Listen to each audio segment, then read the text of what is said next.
Dagang greetings everyone, this is Group 3. For today, papaliwanag namin ang ginawa naming project which is a pet grooming service. So, magpapakalala muna kami. Ako si Kim Jonard Nataya. Ako si Efren B. Abtana. Ako si Tuzan Maria Micaela. Ako si Golis Lovely Kate Page. Internal Justin Day. Iriswel Manalo, Mark Lord de la Gradilla, Rachel Angelos, Luisa Johnson Devi, and Navarro. Group 3. And we are the Group 3.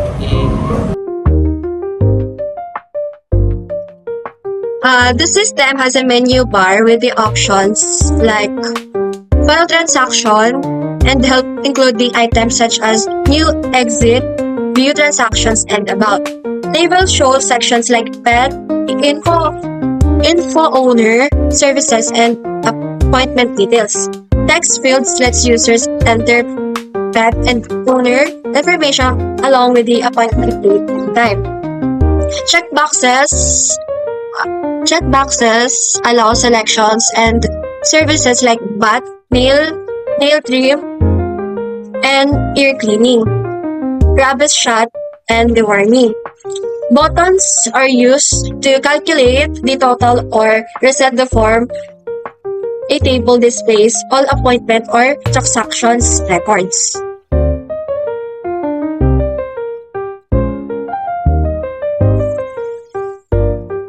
This part of the code set up the main window of the applications. So when the program starts, it creates the frame or window titled Pet Grooming and Veterinary Clinic Management.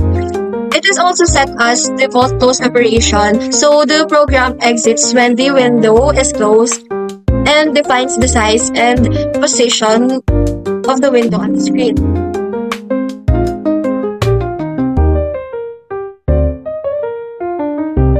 Greetings everyone, I am Lovely Kate Collins to explain the menu bar. For the design of this menu bar, we create the menu bar and customize its appearance by setting the text color to black, the background color to white, and the font to cellophane in bold with the size of 24. We assign this customized menu bar to the application's main window. This is the menu bar. For the first menu bar, we created a menu labeled file. This menu will contain options related to the file operations such as creating new files or exiting the application. Inside of this file, we created two menus labeled New and Exit.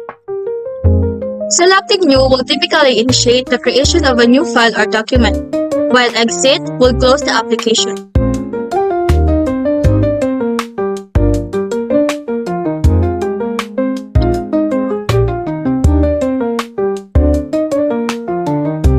For the next menu bar, we created the menu labeled Transactions. This will contain options related to transactions, operations such as viewing or managing transactions.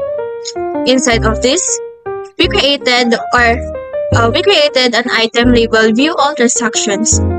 Selecting this item will typically display a list of all transactions, allowing the user to review them. For the last menu bar, we created a menu labeled Help, and this menu will provide assistance-related options such as accessing the application's help, documentation, or viewing information about the application. Inside of it is an item labeled About. This item will typically display information about the application such as its versions, developer details, or licensing information. That's all for the menu bar. So I will be explaining the pet information on our code. Start by setting up labels and text field for the pet's name, type, breed, and age. Each component is precisely positioned using the setBump method, using placing labels like pet name or pet's type at coordinates and corresponding text field, allowing us to input data effortlessly.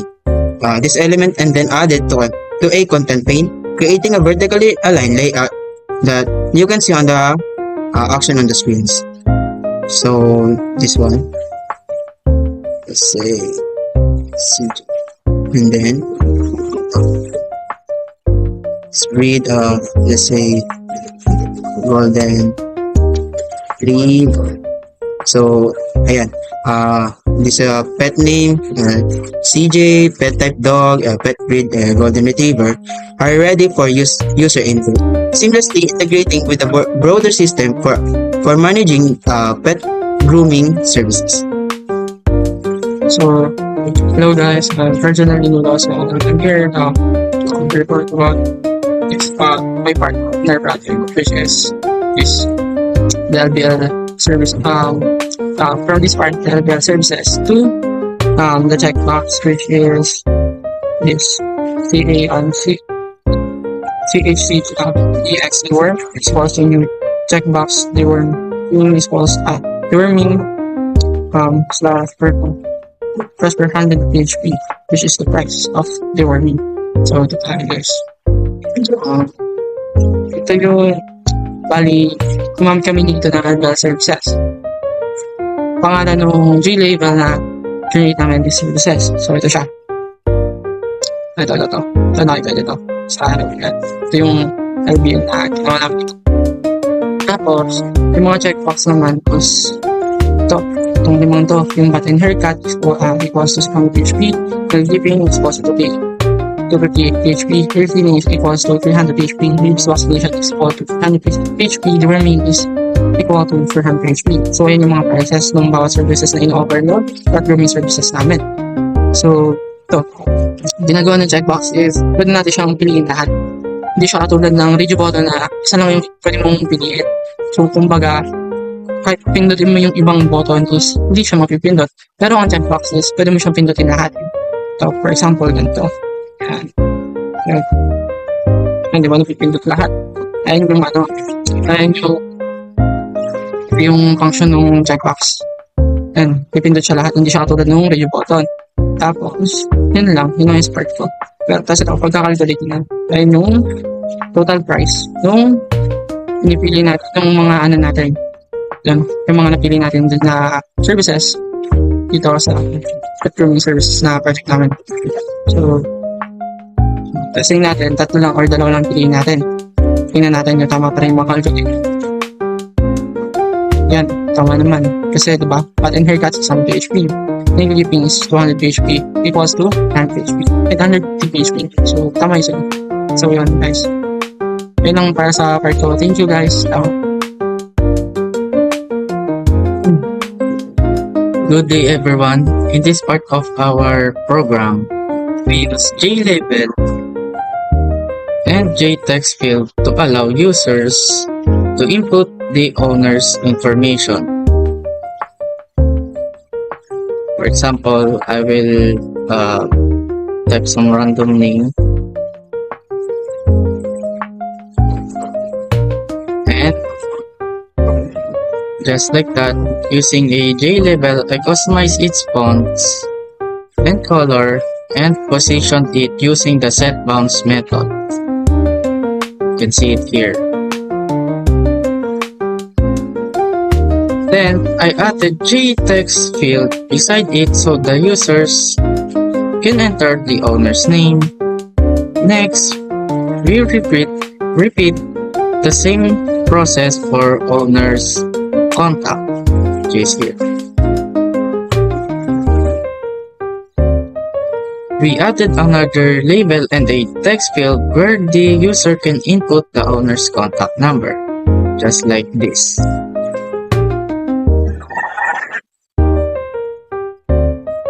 Both fields are styled with readable fonts and placed neatly in the J panel using absolute positioning. That is all for owner's information. Out of videos, naglalagay po is yung J-label upload na field next time lang. Dito po sa akin na to is kumambit lang po siya yung J-label sa paglagay ng mga appointment tsaka po mga schedule po. Years na po sa month para po malagay yung to enter by the user and text it in J-text field po. So, dito po siya makikita pa natin dito sa output video. Dito po sa may data maglagay ka na ang schedule mo na may date, hours, saka po sa hours mo comparison. So when the calculator button is clicked, the program gets the values from these fields, combines them into one string. Kagaya po ito na May 16, 2025 na lagay po natin yung appointment schedule mo at saka po sa may hours. So this information to the table along with the pet and service details. This way, each pet's groom appointment is clearly shown in the transaction record. In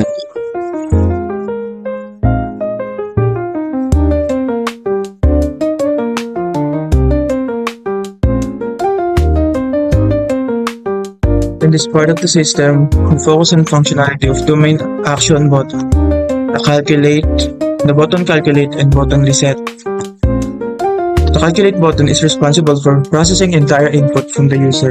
Once clicked, it checks if all necessary fields are filled, and most importantly, if at least one service has been selected, it then compiles the pet details, owner information, chosen services, and appointment schedule into a complete transaction summary.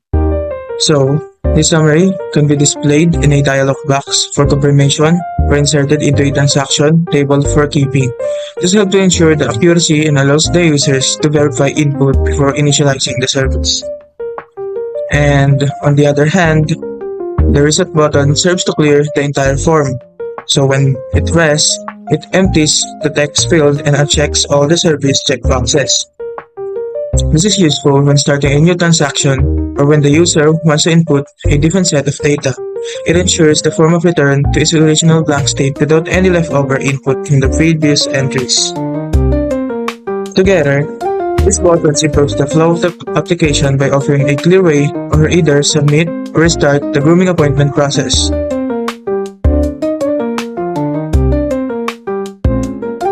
So I'm Efrem Itana and I'm going to discuss how the calculate button works on our system. First, you need to input the information here in our system. For example, you have the pet name, pet type, dog, breed, age is 2, so owner's name is me, Efrem.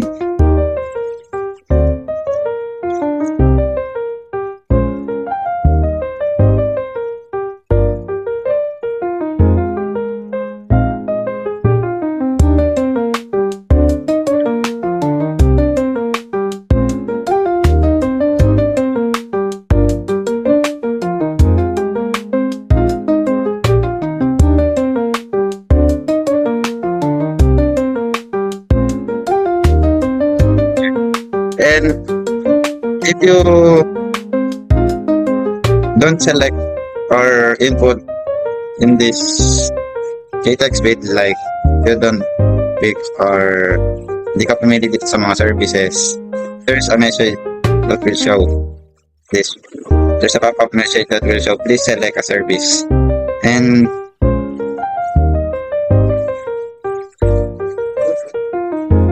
this one,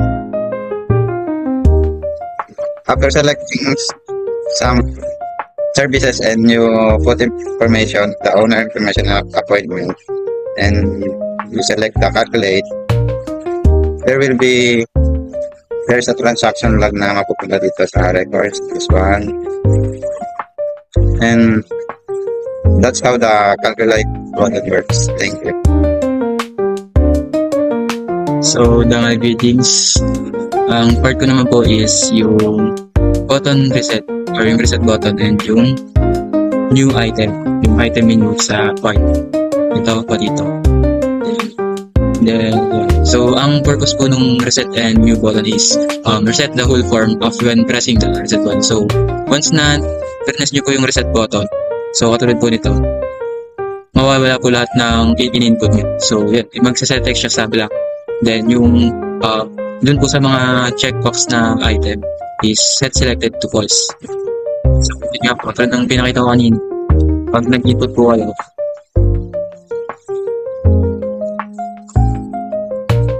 then, yun.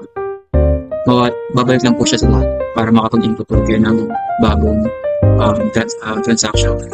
Then, similar lang din po yung new menu item. Similar lang yung parang function niya similar sa reset button. Pero, ang pinagkaiba po is yung pati yung transaction is mawawala rin. So, for example,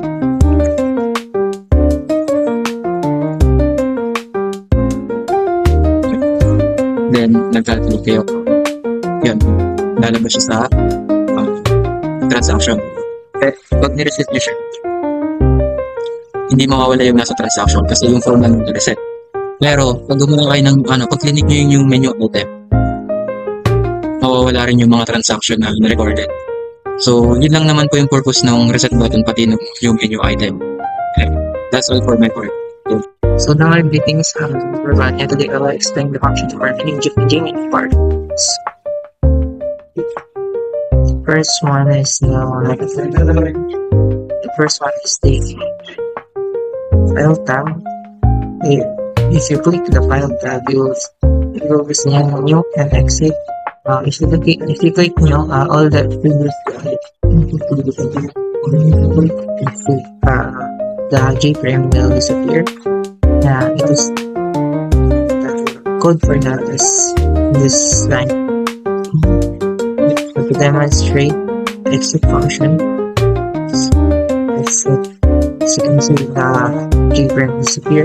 So the next one is the transaction log. So all the previous transactions should be recorded first. Let's type let's input first.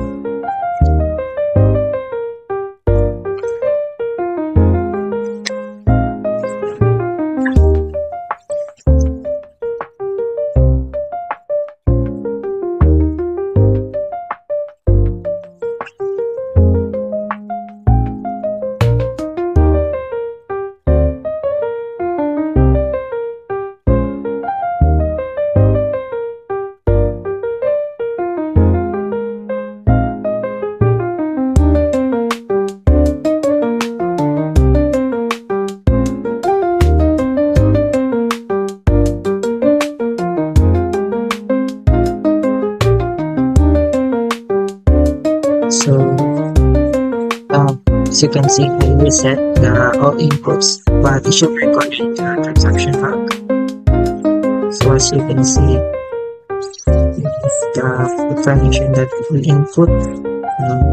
Next one was the help tab, which the code is right here. And if we click the help, we have or help about it.